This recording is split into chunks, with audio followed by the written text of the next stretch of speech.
Call to order this December 4th meeting of Polk City Parks Commission.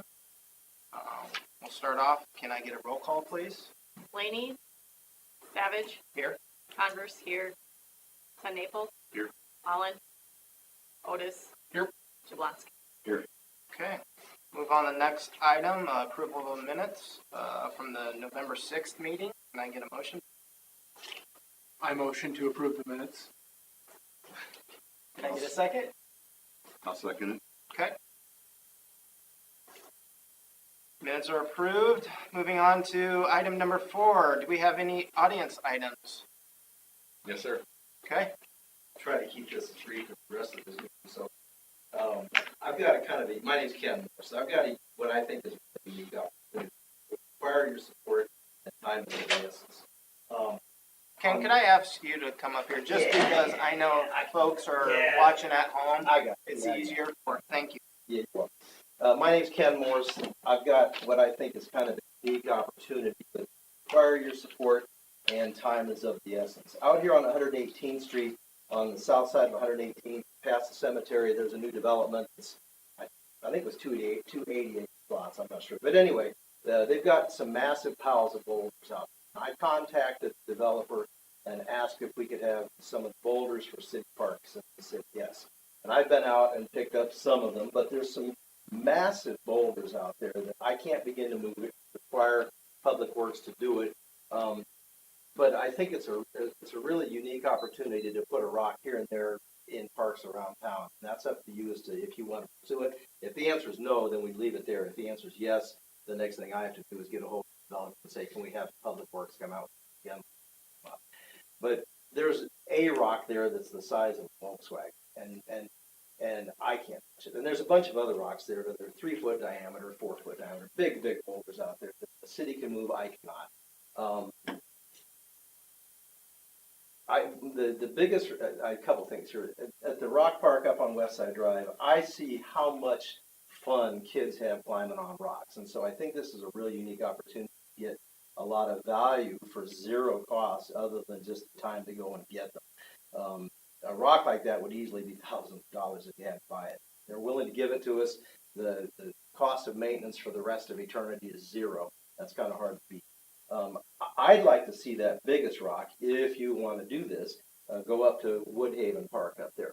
Beyond that, any other rocks, it's up to you if you want to put a rock here and there in a park around. I think Lost Lakes Park would be a good place to put a boulder. If you don't want it there, put it somewhere else. If you don't want any, don't get them at all. But time is of the essence, and it would need to be done sooner rather than I would like to see, going back to Woodhaven Park, this is Woodhaven Park, just a little sketch. Parker Boulevard, the gas line runs up through there, and I'd like to see some of these boulders just like laid in a line down on each side of this berm to kind of delineate the park and put this great big one right up front here, right within these new trees that we put in 2 years ago.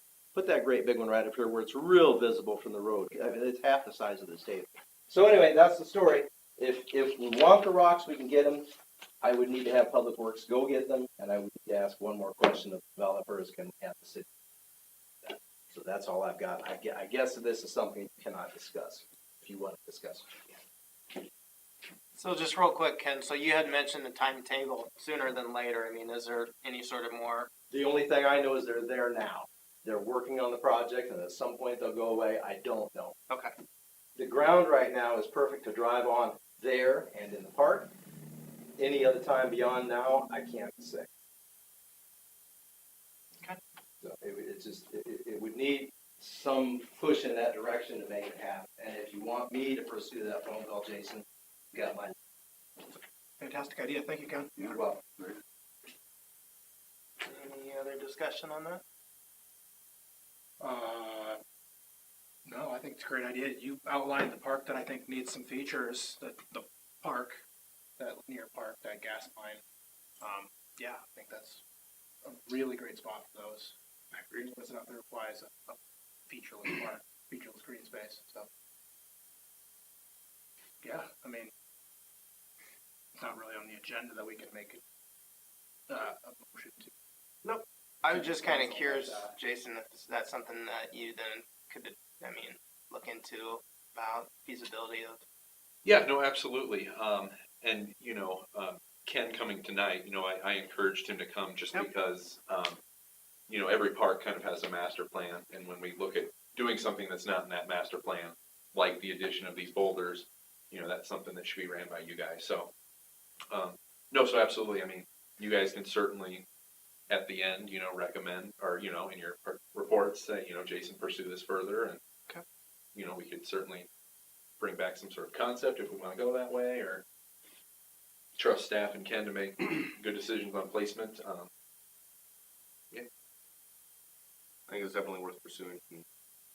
I'm not super familiar with that park, but if it's featureless, and my kids love playing on rocks, so. It's All big, kids, and dogs love them too. it's a big empty strip Yep. where the gas line runs from I think I know the area. elementary school over to the lake. Okay, thank you, Ken. You're welcome. That's all you got. That's all I've got. I'll get out of here. Perfect, thank you. Thank you so much. Thanks, Ken. With that, we'll move on to item number 5, the regional park pre-campaign process input. All right. Everybody, Josh Faber with RGI sends his apologies. He had emergency surgery recently and was unable to come, but he's doing well.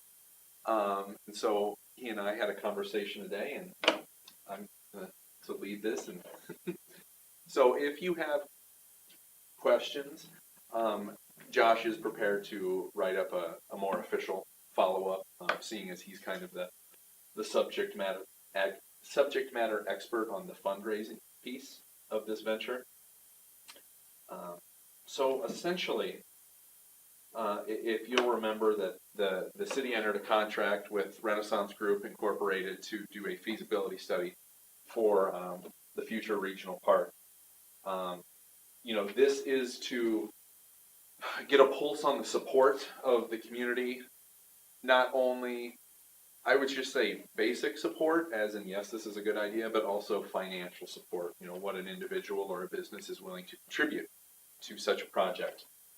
So the first step, Josh was here in November, kind of ran through what the process looks like. Right now we are in I'm going to call it case development. So, the reason that we went out and hired someone like Renaissance is that, again, they're the experts on this. They can kind of look at a city, its population, the socioeconomic status of said city, and really get a good pulse on what fundraising could look like, given the makeup of any city. So, and again, this is an estimate and education for you guys tonight. None of this is set in stone whatsoever. We're looking for input on the story that we kind of put together based on Josh's recommendation for Polk City thus far. The first step, I reached out to Confluence, the design firm that did the master plan, for an updated cost estimate. Of course, it's been a few years. Things have changed. I was delightfully surprised that overall, the project itself only went up $500,000. So we're still looking at $25 million in change. But some phases went down, some phases went up. But overall, it was about a net zero. I'm going to call that a win, given the climate of the last 2 years in construction. So with those new numbers and on Josh's pulse, we went through, and here I'm going to just kind of highlight the 6 phases and what we have omitted, and kind of tell you guys what remains for this study. Again, this is what we are going to go to the feasibility group with, that task force, to get their thoughts on. Is this a story that Polk City will be receptive to? So, I'll go through this as in much depth as you want. And again, remember, Josh is willing to come back around with you guys with much more in-depth and expertise on it. So, phase 1, and it doesn't have the phases on it, but in front of you is the master plan of the regional park. So, phase 1 mostly was the soccer quadrant, splash pad, parking, what we went through in that exercise, the big thing to focus on here is that soccer remained intact. Number of fields, acres. You'll notice the biggest thing there was the subtraction of overhead light for those fields. Now, you'll see that in further phases as well. Just important to note is that all utilities will be ranked. So we would be taking conduit, everything we need to future aerial structures for all sorts of the ball fields out there. So, and at the end, we'll kind of go over what kind of cost savings that does in this exercise.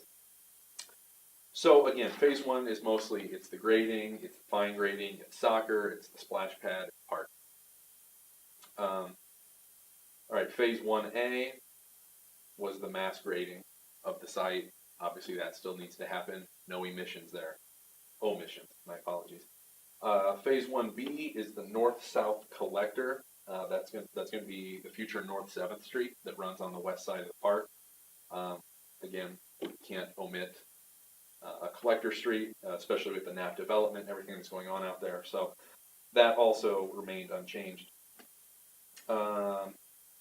Phase 2 was soccer parking. It was an additional 90 stalls-ish.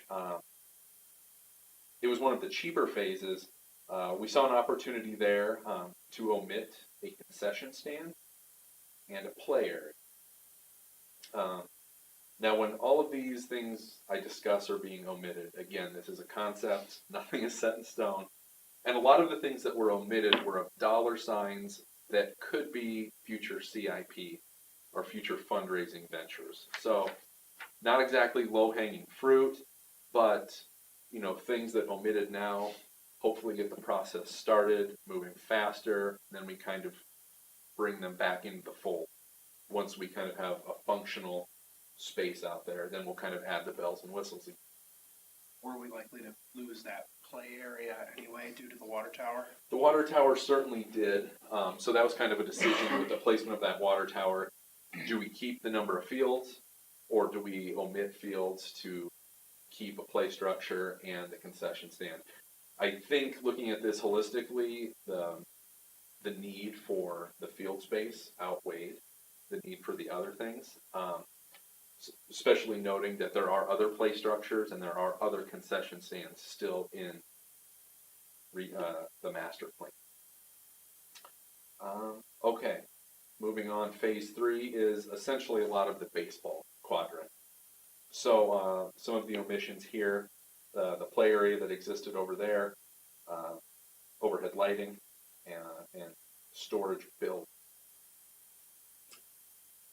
Phase 4, softball, lighting again, storage building. Phase 5 was one of the cheaper phases. It had the tennis pickleball, dog park, play area. Here we saw an opportunity to possibly minimize the tree planting budget. Some of the numbers in the master plan, there's a lot of trees. I want to get to a lot of trees, but I think if we start maybe with half the tree budget, that is something that I can certainly feed into my annual budget for more trees this year, more trees the next year. And the big one, phase 6 was the community building. We are recommending that entire phase knocked out.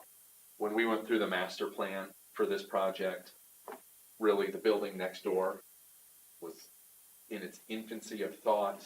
We didn't think we'd have a community room as useful and multi-use as what we're getting right next door.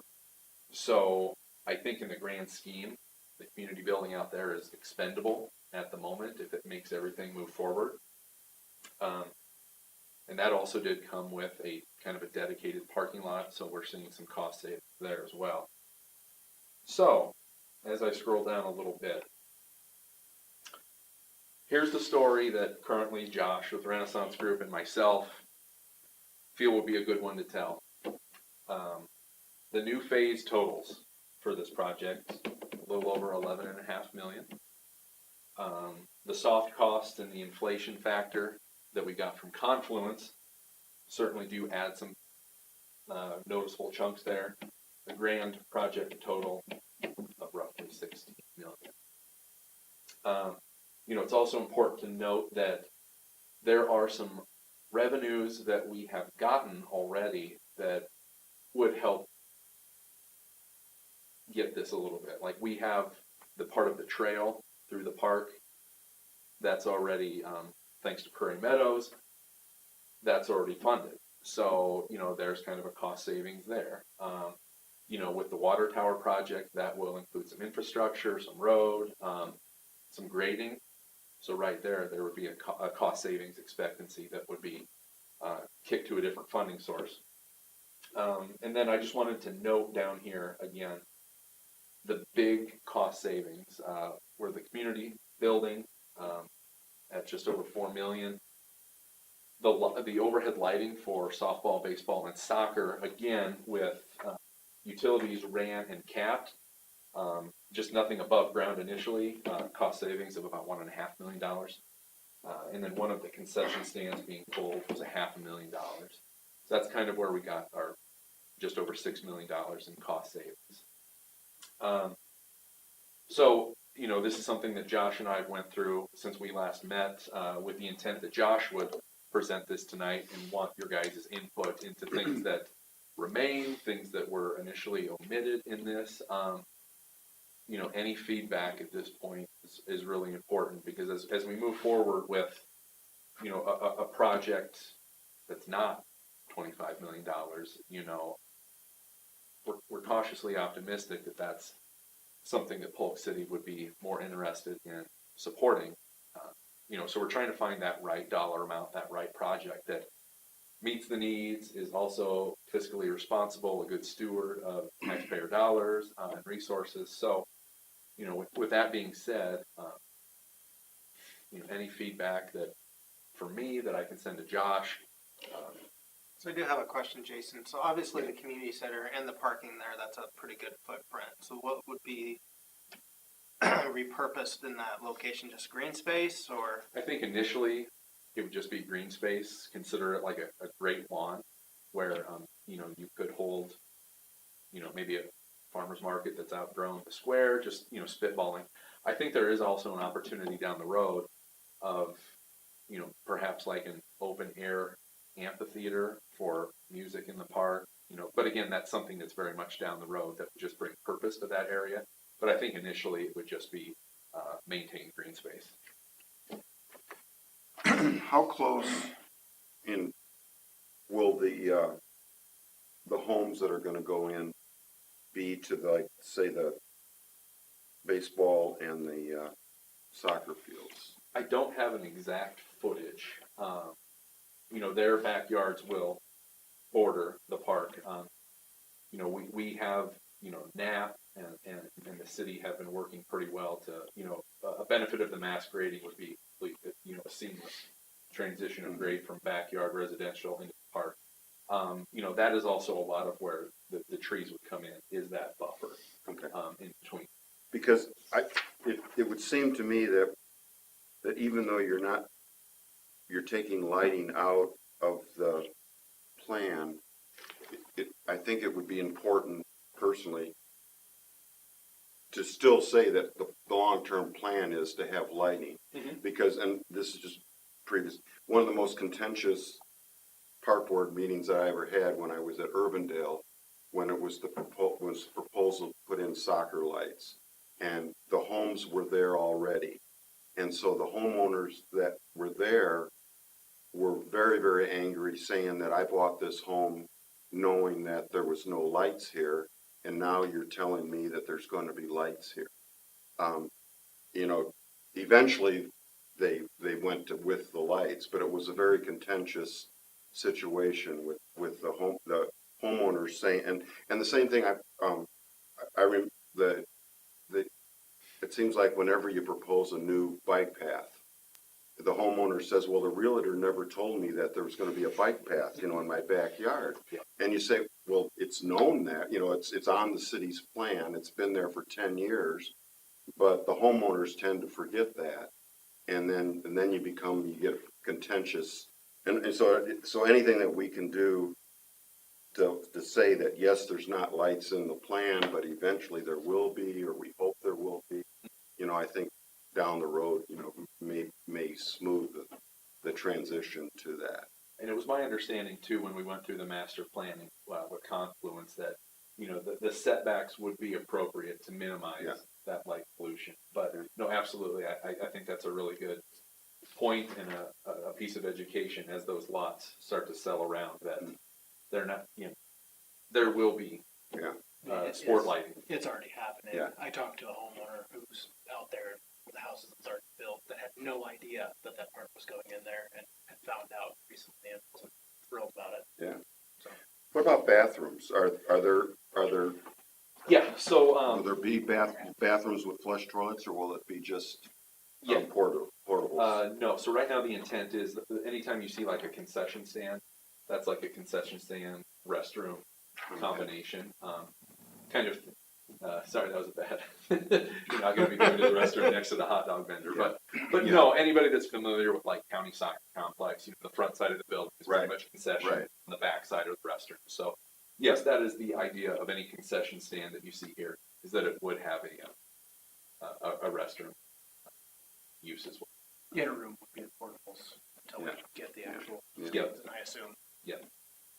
And then my last question, where approximately is the water tower in relationship to this? Yeah, so if you look in the soccer quadrant where it currently shows a concession stand, Okay, just a little bit further to the east. So kind of where those two 8U fields are, to the east of the concession stand currently, okay, the water tower placement would be more on those fields. So by removing the play structure and the concession stand, we would slide those fields back to the west, so we're not losing fields. I think one thing that I noticed is a fair amount of the phases removed storage buildings, Yes. and that might prove difficult when it comes for like field prep of, just having those supplies on hand nearby. Is there an alternate plan for?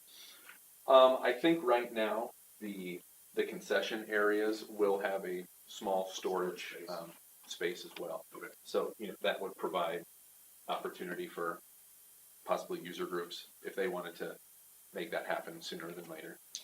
Pretty good. When we talk about doing the mass grading, and like the soccer are part of that one phase, that first phase. Would we be thinking about, and would it be a benefit to start getting seed out on the baseball and softball areas too? Just to have those started? Yes, so part of, they go hand in hand. So Okay. once it's graded, it gets seeded. Okay. Yep. So yeah, I mean, that was just one thing that wasn't, I guess we didn't mention it, but yeah, seeding was not taken. Okay. Yep. Yeah, and I guess also important to note too that, there's the mass grading, but then also in the phase, there's also fine grading. Mass grading only goes so far for an athletic field, so they're kind of like two rounds of. All right. Well, having worked on projects like this for many years, I commend you for coming up with options that can reduce the project budget as significantly as it did. I mean, going from 25 million, which I always felt like was going to be really big ask for our community, to 16 million just seems a lot more comfortable to me. And I also think it's really great that you're still planning for the future. So you're still planning to run all the utilities, even if they're just capped for a period of time until future amenities come on board, things like that. So I think that's the smart way to plan it. I think we're heading in the right direction.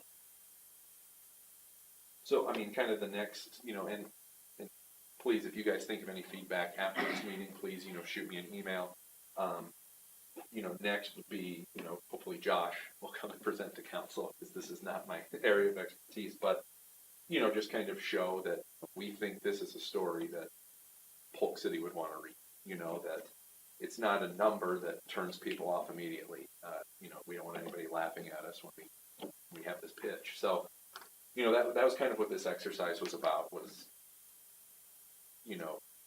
keeping what needed to be kept, where our shortcomings are right now. And,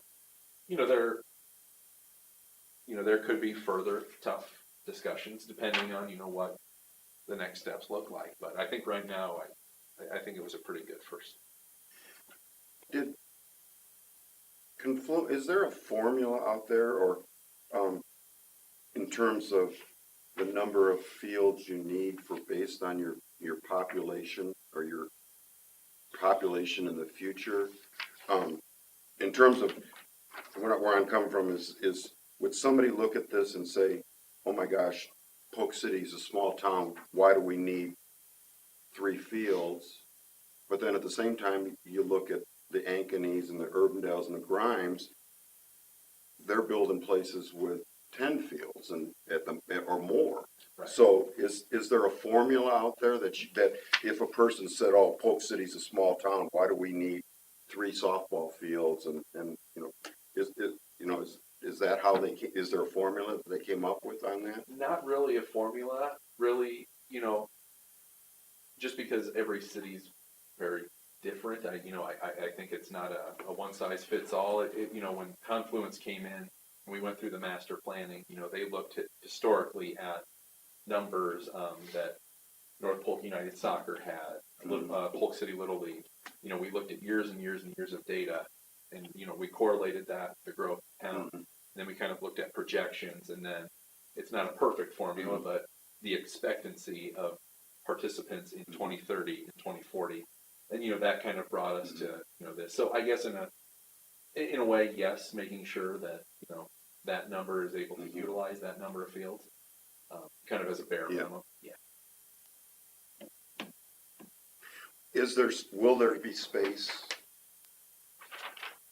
to grow, or are we pretty much using the all available acreage that the city has on this regional park based on this plan? Yeah, so this master plan utilizes all 57 acres that we own. So much of that is being, it gets eaten up really quick. Parking, right, water detention. So no, should the city see a need to expand again, it would be looking to acquiring more land in the future.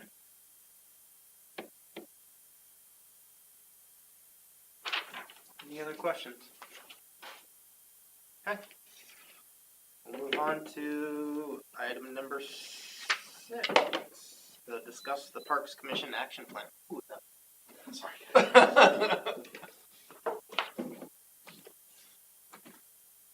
This one was kind of on y'all to follow up. Yeah.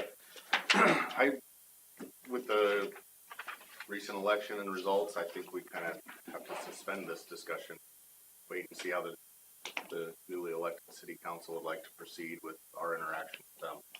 I think that would be the most prudent thing. I agree.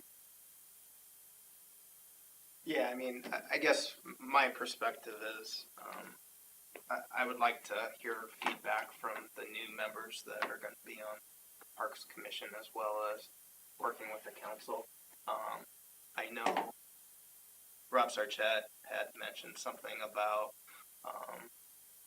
potentially talking as a council a little bit more in 24 about, providing a little bit more guidance. So I would agree that it probably makes sense to push this out or delay this conversation until a later date. Is that fair? Everybody agree? I'll make that motion to suspend conversation. Okay.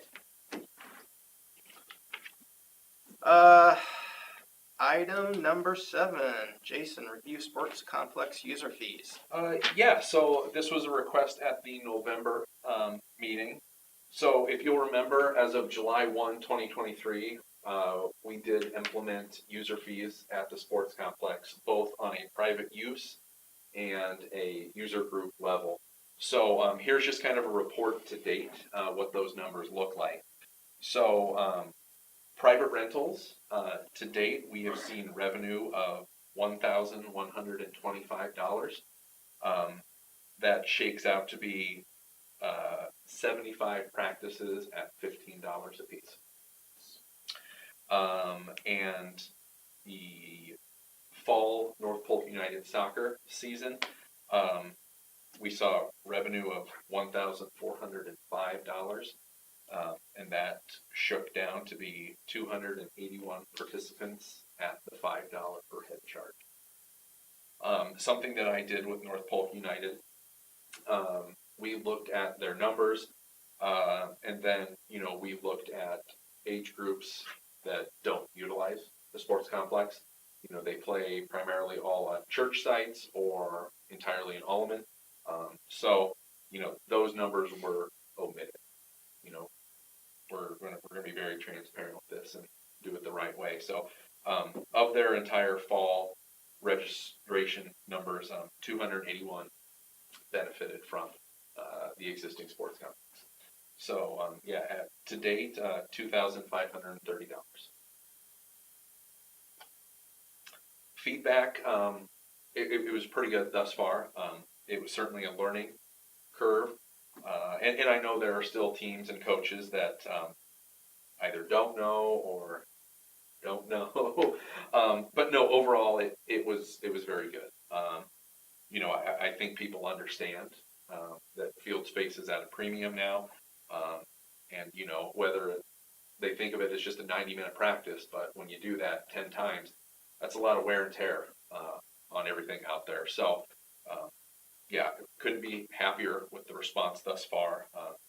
Really no negatives, just change, and change is always hard. So, and then just a reminder, with our lease agreement with the Army Corps of Engineers, any revenue out there is to be put back in with the operations and improvements at the facility.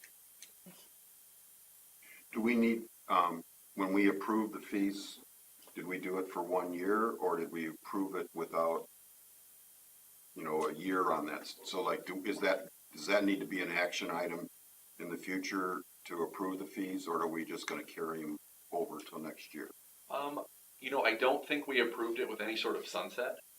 So I guess I would probably recommend at a year's time, I would present, what the first year looked like, how that related to our expense or improvements out there, and, see if any adjustments are being made. But no, we didn't approve that with a 12, 18, 24 month understanding at that time. Excellent. Okay, thanks, Jason. Next up, item number 8. Looking to cancel the January Park Commission meeting. Yeah, essentially it falls on January 1st, and we have to, what's the word? It needs to be public for 30 days that we have openings, so that I just found out that we will have 3 openings. I didn't know that until just today. So that puts us past that January 1st. So, it would be my recommendation that we come back strong in February with 3 new members and hit the ground running. Motion to cancel it. I'll second. Any objection? Okay. All in favor? Aye. There you go. Item number 9. Reports and particulars. Jason. Sorry. Yeah, Thank you for true. catching that. I appreciate that. Do you guys want to go first, and then I'll go? Yeah. Commission. Anybody have? I have something. If nobody else has anything. Well, to follow up on the rocks, I don't know if we need to say direct you to talk to the city and the developer, but I think it's a great opportunity. Those rocks are worth some good money, so, yeah. Good to do something. I mean, I would also be interested regarding the rocks too, to get Jason your thoughts on. I mean, what's your opinion on having the additional rocks added to the parks? Yeah, no, I just wanna make sure that it's done with forethought, just in terms of mowing, string trimming, things like that. Yeah. So, no, I think Ken's vision is not an absurd vision whatsoever. Woodhaven Park, really, we're never gonna be able to do much with it because of If the anything, presence yeah. of that gas line. So, we're planting trees where we can plant trees, and there's an opportunity to put something else to beautify the space and let kids get creative with the rocks. I just wanted to make sure that again with master plans in place with each park that we actually go through the process, and so nobody's surprised like, hey, why are there 20 boulders at this park now? So no, absolutely, just wanted to go through the channel correctly. But yeah, inherently, I love parks and creative play too. So or rocks and creative play too. So Okay. I guess the only thing I had to add was obviously with the election, I'll be moving on, and I wanted to say I've been on the commission for 2 years. It's been great. I've actually enjoyed working with everybody and working with you, Jason. Obviously, be working with everybody though in a different capacity moving forward. So I wanted to say thank you, and thank you for actually being on the Parks Commission. And if you know anybody, obviously there will be 3 openings. We're looking for people, and hopefully we can work together as a group to figure out what the direction is for the commission. A lot of the same thoughts. I've been here for 3 years now, and again, look forward to keep working with you guys. Okay, Jason, it's all yours. okay, I just wanted to give you guys an update. A couple months ago, Eagle Scout candidate Mitch Brazier came and talked about his project of installing some message boards at Marina Cove Park and 12 Oaks Park, mostly to be informational about urban fishing regulation and then also the stormwater management that those ponds serve. So he and his group have been able to pour the footers. They are there. They are constructing the message boards right now. I'm imagining that those will get installed in the spring. So make sure to give you guys an update when that does get completed.